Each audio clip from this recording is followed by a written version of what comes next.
Here's what makes this case particularly chilling. When someone vanishes without a trace, the discovery of not one, but 3 separate crime scenes spanning over 100 kilometers tells a story that investigators are still piecing together.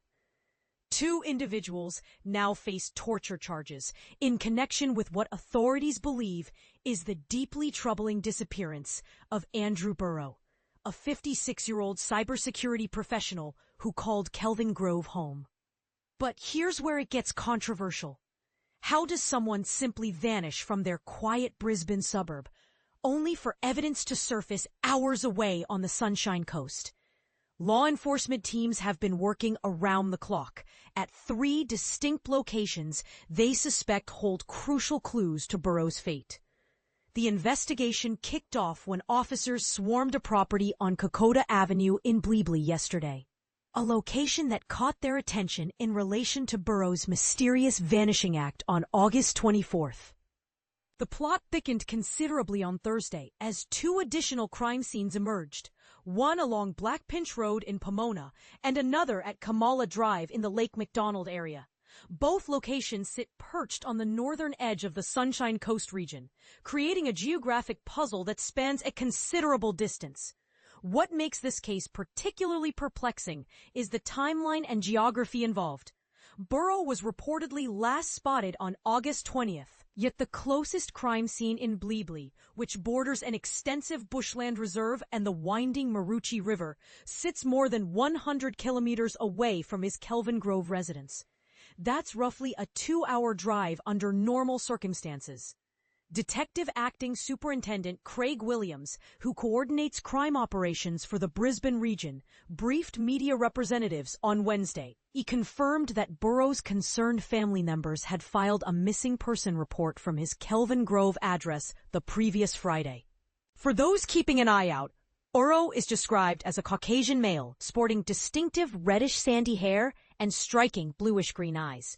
His professional background adds another layer of intrigue to this unfolding story.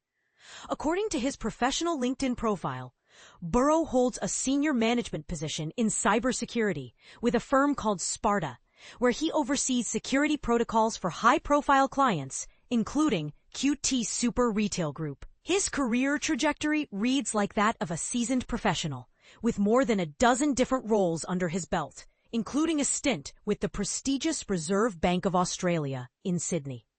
And this is the part most people miss.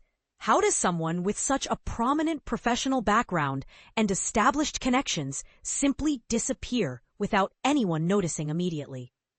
As Thursday progressed, investigation teams maintained their presence at all 3 crime scenes, methodically collecting evidence and searching for answers.